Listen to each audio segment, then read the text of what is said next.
Oh,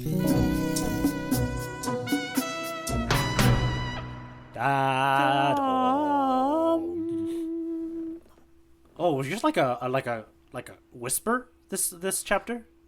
I think I just, I've been picking some slightly higher starting pitches, and those just tend to be a little softer. On Yeah, my voice, every day is every chapter is an opportunity to experiment with our voices. Is what we're doing. I gotta stop going so high. I'm clearly not a traditional tenor. I'm more like a baritone with a little bit of range. So why am I starting so high? I gotta just that's be how me, you get Eric. more range. And I should know. I've been on this tour for many of years, and by that tour, I mean we are the Grandlinetourist podcast, a chapter-by-chapter examining or re-examining, depending on who you are, of Ichiro Oda's One Piece manga.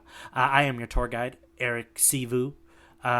Standing next to me on this dinghy of a vessel is the client. I guess is the We're taking on water. There's water everywhere.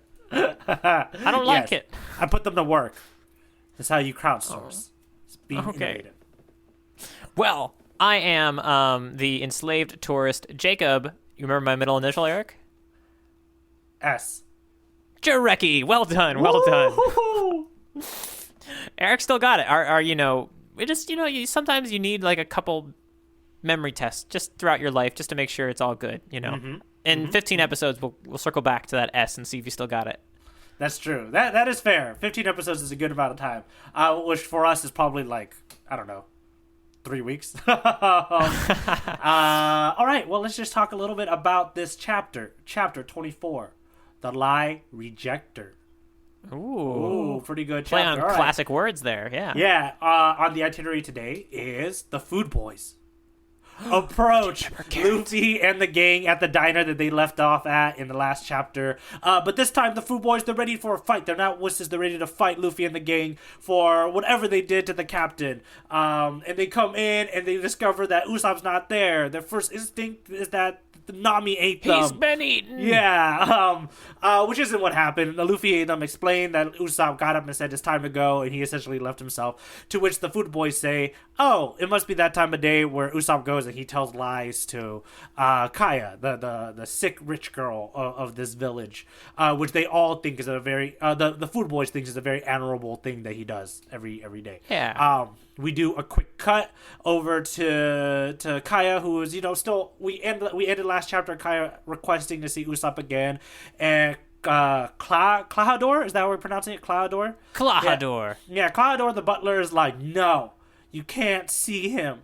I'm entrusted with your well-being. That's what your parents asked me to do, and I think this boy is bad. He's bad. Yeah, you're news allergic for to you. nonsensical stories. Yes, There's no way you could. It's not good. Yeah, it's not good for you. Obviously, I'm making him a lot more dramatic than he really is. He's just, he's more stoic. Imagine a more stoic butler. He's prim, man. uptight. Yeah, he is very uptight. He doesn't like it. He doesn't like that she's listening to stories from Usopp. But Usopp doesn't care. Usopp shows up at her window. And he, and it makes her happy. That's why he's doing it. He's doing it to kind of lift her spirits. And he starts telling a story about the time that he fought a giant goldfish, and landed on the goldfish's poop island, essentially. We cut back to Luffy instantly saying, Usopp, wow, an artistic genius. artistic genius. Oda. Ichiro's killing it. Luffy declares that Usopp's a nice guy. That's a cool guy. And then each one of the Food Boys is like, yeah, he is a great guy. He's boastful and he orders me around. He's great. What's not to like about him? And then Luffy figures out, like, hey, if she's in a good mood and he's doing this thing, she'll probably give us a boat. Let's go ask her for a boat. So the logic tracks. They all decide to go. The Food Boys take him to Kaya's mansion. I forgot to mention that Klahadore is like, I love you so much I even hired security guards. This is relevant to this moment because Luffy and them show up. Where are the security guards? On lunch break. So it doesn't matter. Luffy and them, they jump the fence, they go, and they run into Usopp, finishing up his story to Kaya. There's a whole group of them. Luffy's like, yo, Kaya, give us a boat, or I need a favor, give us a boat. Klahadore shows up going, what's all this ruckus? Which is fair because, now it wasn't just Usopp. Now there's like, I don't know, 8 people in Kaya's, like right next to Kaya's bedroom window. It's a little obvious. He approaches them. He's like, you all need to leave. Luffy's like, I need a boat. Klahadore's like, I can't help you. And then weirdly, Klahadore like focuses and like really leans into Usopp. Like he's Yeah, like, it's pretty brutal zoning in here, you know? Yeah, and it's not, and he goes into Usopp, but not just Usopp. He goes into Usopp's dad, and he's like, "You're the son, like you're the village liar, and you're the son of a filthy pirate, and that's what you are." And this ticks off Usopp. He's like, "Why are you talking about my dad like that?" And then Klahadore like, "Why don't you just lie? Like you're the village liar. Why don't you just lie about who your dad is? Why not just say your dad's dead? When I say your dad's a tradesman who doesn't live here, you know? But no, he is a pirate who left you in pursuit of money, and that's what you're here to do. You're here to convince Kaya that like you're insinuating that he's like there to steal from Kaya." Usopp nails him in the face.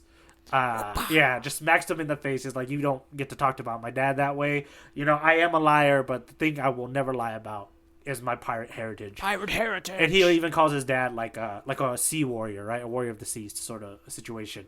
We end the chapter with Luffy saying, "Oh, I just remembered something, and I hope that it's something relevant to this situation." So classic storytelling technique. Yes, the classics, man. The obvies. Yeah, that's chapter 24, the Lie Rejector. Should I put together what the title refers to already? I feel like. Did you? I'm not sure if I should. I have. I you know what? I feel like I went through this chapter and I didn't put together. I feel like I should know. So we got Usopp. He tells lies all the time. Oh, is Klahadore the lie rejector? I actually think it's a reference to Usopp rejecting this lie at the end, which is like, "I'm not gonna lie about my father."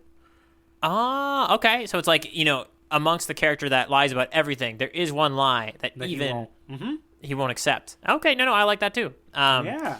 No, that probably makes more sense than Klahadore, because Klahadore is really not rejecting lies, so to speak. He's just kind of, you know, railing into what truth that, you know, Usopp kind of seems to be, you know, just not immediately saying out loud, but, you know, is not afraid to say out loud, you know. He's got that pirate heritage and is proud of it. Yeah, so my first topic I've labeled, lies. Yeah, what is it good for? Absolutely nothing. Nothing. I don't even know if that joke's gonna play for anybody else, but that's what I did, and that's why I decided to go with. And I because you just love, not lies, right? War. Oh, yeah. What is it good for? Yeah. It played for me. I think enough people. I feel like that's a song that's gotten enough play that. You know, it's the one thing about comedy in all the years that I've done it is that the moment you explain the joke, it works better. So hopefully all of our audience members will be like, "Yeah, now that he's thoroughly explained it, I'm laughing." It's kind of funny. I know. I think you're being sarcastic. I actually think that's true.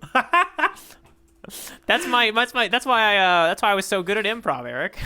Oh man. All right. So a theme that I feel that's coming up in this arc, especially in these first two chapters of the arc, is the ideas about lies and how a person uses lies and our perception about lies in general. Which is I think in the last chapter, like Usopp is using a lie to kind of like to play a prank, you know, whether or not it's like a white lie or it's a prank. Like you can kind of see it as a bad like use of a lie, or like lies being innately bad when he uses it like that, right? Okay, yeah. The first, you're thinking of the one where he's running through the village, right? Yeah, and that's saying, in like, chapter 23, pirates right? coming, yada, yada. Yeah, which is him lying about that and stuff. But we see him use lies in many different ways to kind of get out of a conflict. He'll lie to kind of like build his own ego, to maybe avoid certain things. But in this chapter, he's using lies to like kind of make the like a girl who's going through a very hard, difficult time, like to make her feel better, like to joke around. And he even seems to be very aware of the lie, and she is very aware of the lie, and neither party care. And maybe it's the act of him even attempting to do this thing that means something, right? And yeah, no, I really got like I mean, it's probably taken a little too far, but like Romeo and Juliet vibes. Like we had this window that wasn't being crossed. We had someone on the inside, you know, that clearly isn't meant to like tango with, you know, these lowly village townspeople on the outside that, you know, go around telling jokes and upsetting people, right? But, you know, you put them together on a nice afternoon where the birds are tweeting, and it's just lovely, right? It's like they're meant to be there, and, you know, now we have stinking Klahadore getting in the way of that and causing an annoying ruckus, you know, and that's, you know, really what makes him the most villainous, you know, in this chapter is that feeling of, I think, taking away something that seems ultimately like perfect for everyone involved. Mm-hmm. Girl with nothing to do, kid that likes to lie. This is it. This is perfect. Yeah, and like this poor girl doesn't have to be like a prisoner in her own grief or like misery, right? Yeah. Like give her just a little bit of escapism in some sort of way. And I'm glad you brought up Klahadore because like this is his chapter where he gets his character plate and we see his design. Do you have any thoughts about his design overall as a character?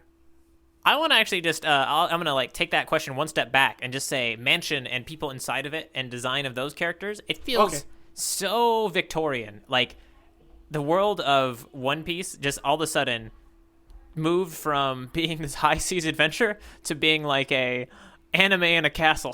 yeah to this Downtown Abbey. Yeah. No, it was really interesting. I actually think Klahadore and also Kaya, they felt, I think just because of the way they're dressed and that their characters almost feel the most, they feel hard to describe, feel the least inventive of the world of One Piece characters so far. Mm-hmm. I think it's because it's of a stereotype that I'm used to seeing of like the Victorian kind of look, and everyone else has been kind of piratey looking, but so interesting looking in that sort of way. Well, I didn't find Klahadore or Kaya to be as interesting. It wasn't like I was getting Victorian taken up to the level 11, right? I was actually just kind of getting classic Victorian. Well, usually we get pirates, but Buggy the Clown, right? You know what I mean? Mm-hmm. So it was almost jarring how normal they looked. That's kind of my initial way to put it. I'm going to point out something very specific that Klahadore does is a mannerism.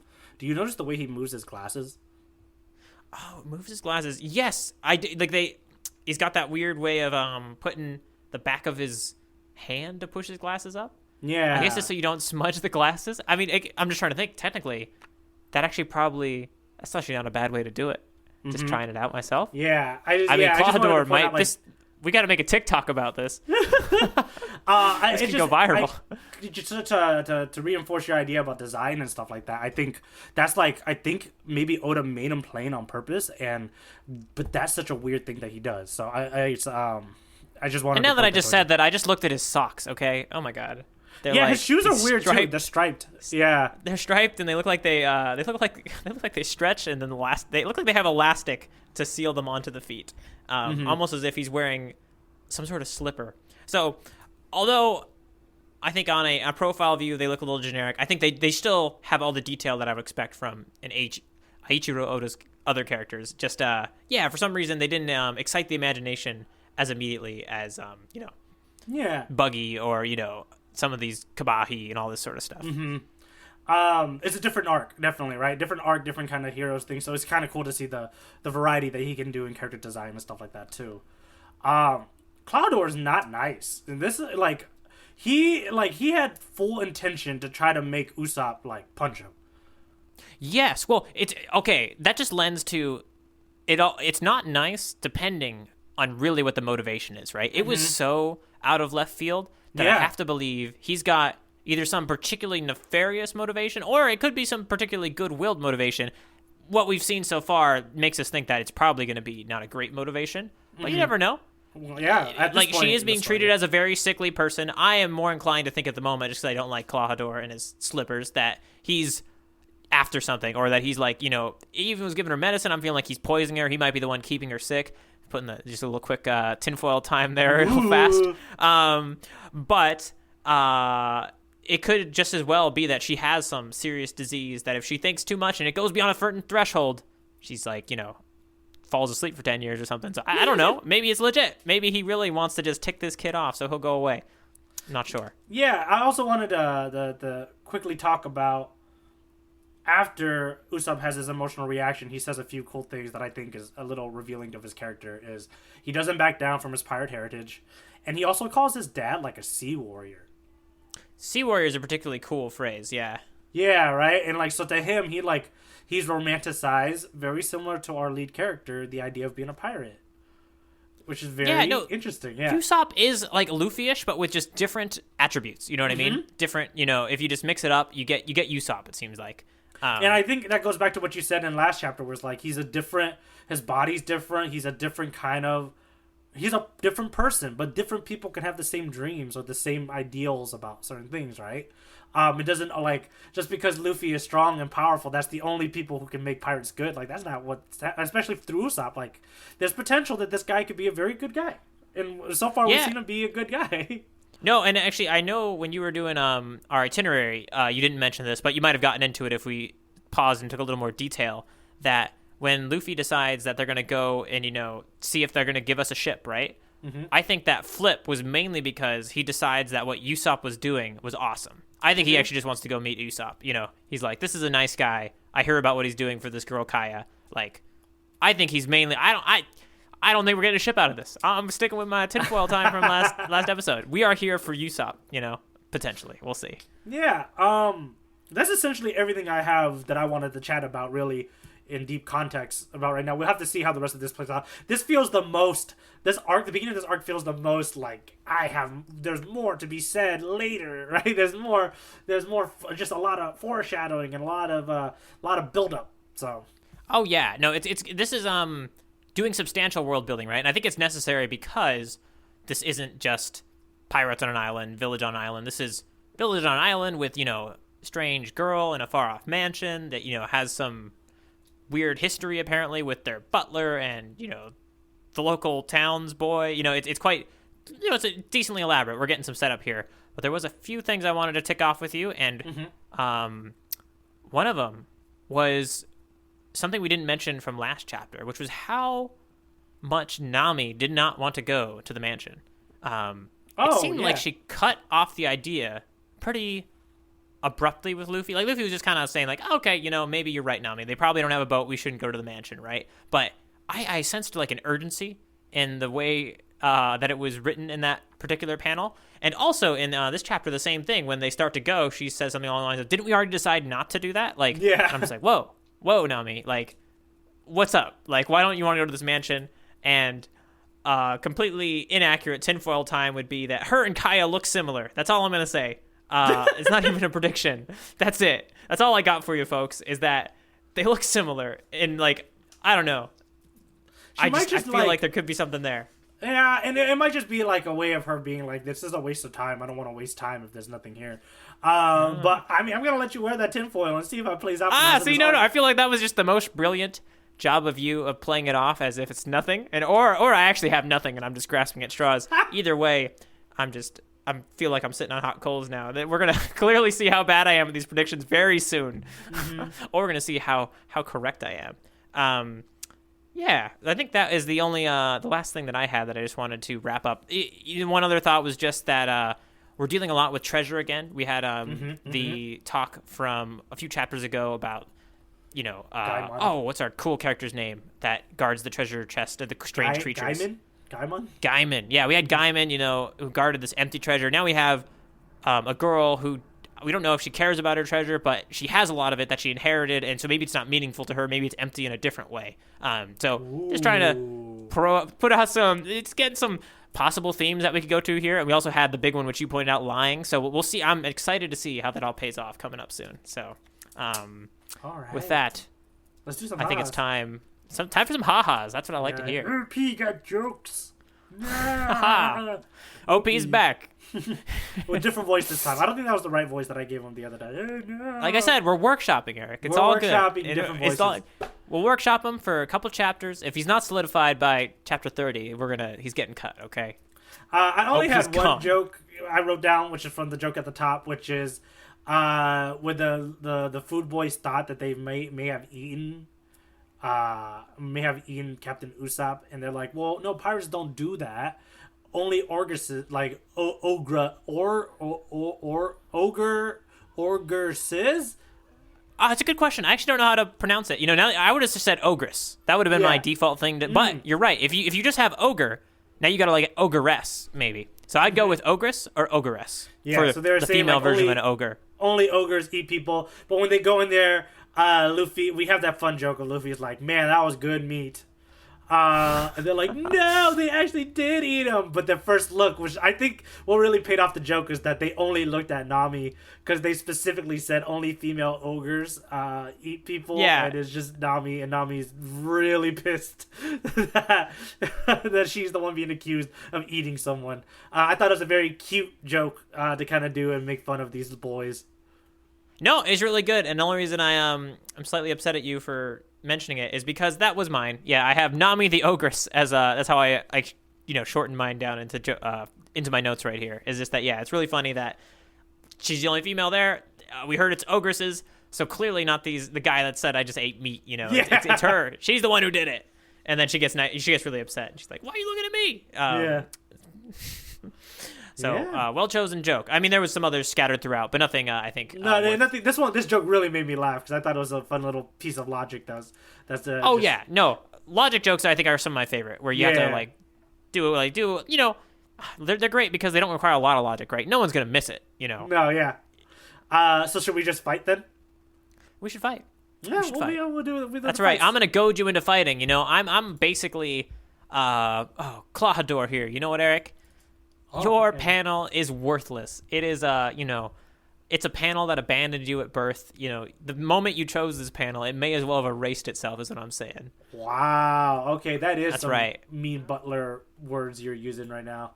But let's see it anyway. If you're so proud of it, Bring it out. out. All right, well, as you can tell, as Jacob's goading me to reveal my panel. The panel battle is our section where we talk about, we each choose a panel that we think is the best of the chapter, and then we present it to each other, and then we pretend to fight over it, and we really beg you all to write in at grandlinetourist@gmail.com to either reaffirm our creative opinions or add yourself into the fight.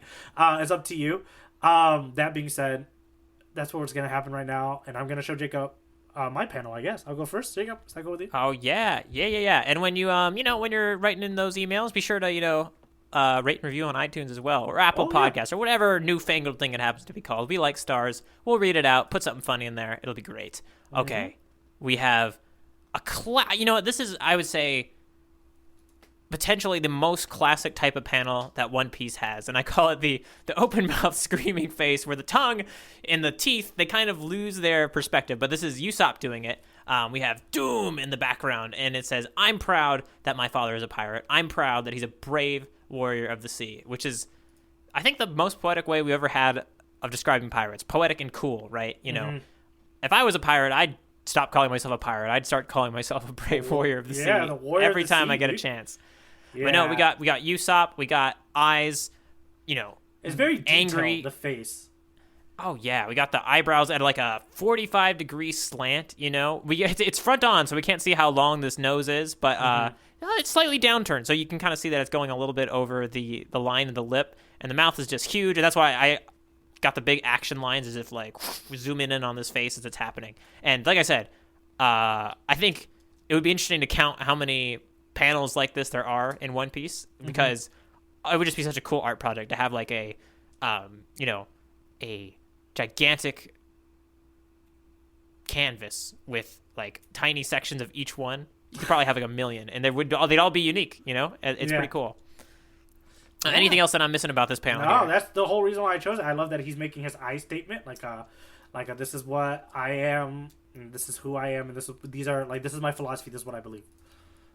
You know what? Your really panel, cool. Although I goaded it out, you really gave me a wallop. You took Usopp and you threw a hook, and I'm about to just do what Klahadore did, which is just take it. So you can see this panel does not throw a hook back, I'd say. Take a look. It's at the bottom. You chose the bottom one? Okay, so this is this is Klahadore. How dare you judge it?